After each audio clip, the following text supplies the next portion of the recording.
waxaa maanta baaqatay muxaadaro uu magaalada muqdisho ku qaban lahaa Sheekh Kenyaawi kadib markii la sheegay in dadku ay aad uga tira bateen intii loogu talagalay waxaana la sheegay in halkaasi ay israsaasayn ka dhacday Haajir Cabdulqaadir Nuur wariyaha RTN Muqdisho ayaa warbixin arrinka ku aadan Muqdisho ka soo diray waa kumanaan dad shacab ah oo doonaya inay ka faa'iideystaan muxaadarada Sheekh Maxamed Sheekh Ibraahim Kenyaawi oo ciwaankeedu ahaa cafi walaalka isgooska lambar 4 laga soo bilaabo ilaa hulka sahal ku yaala bar control ciidamada amniga ay ku baaraan gaadiidka gala garoonka Muqdisho ayay buux dhaafiyeen dadka oo isugu jiray qeybaha bulshada ay ka kooban tahay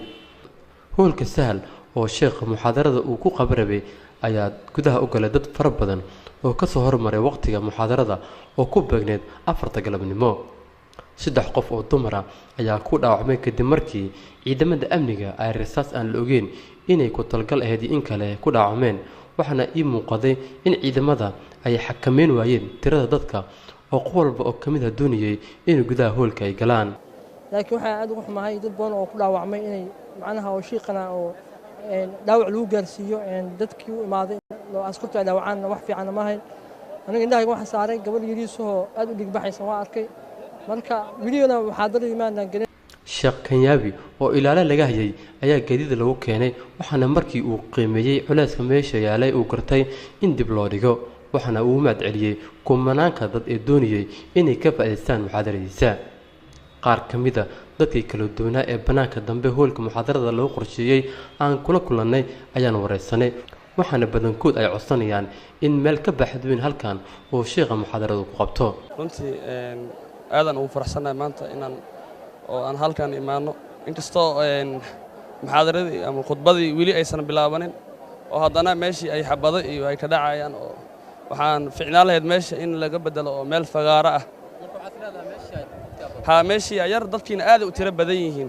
marka runtii waxaa ficnaan lahayd in meel kale oo ku habboon oo sida Studio Colis oo kale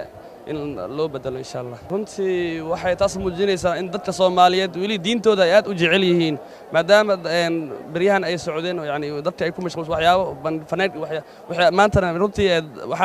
runtii dhalinyarada ay soo bandhigeen inay diintooda ay aad u jecel yihiin runtii aadan ugu faraxsanahay maanta waxa uu imaanay muxaadarada Sheekh Kenyaawi inaan ka faa'iideysano laakiin wayno suurtagali weysay hoolkii oo yaraa dadkii oo badnay iyo heer Muqdisho tirada ka badan sheekh xiise oo qabaan marka waxa si dhiilay hadii la helayo size-kan ka weyn oo lagu qaban karo sida istaadiyooga waaweyn in lagu qabto dadka ay jaanis uga helaan si ay ugu soo qayb galaan walaalka cafi hal ku dhigo yahay barnaamijka kulli ummadan buutoonka bilyan waxa isu keenay inay is cafiso oo kalgacayl iyo walaalnimo iyo ehelnimo isku soo dhaweyso waaye aniga hadda shakhsiyan waxaan u imid inaan ka qayb galo taas maxaadare kaliya uma imaan laakiin inaan Soomaali aan is cafino aan isugu nimaadno aan isku marxabeeyna u nimid ilaa imaanka mawduuca ay soo jiitay saas darteed marka waxa tirsanaya xogaa dadkii loogu talagalay muxaadarada inay noo qabtaan iyo barnaamijka inay xogaa si ay maamul yaraan uga gaabiyeen dhageysiga muxaadarooyinka waa ku safaya qulubta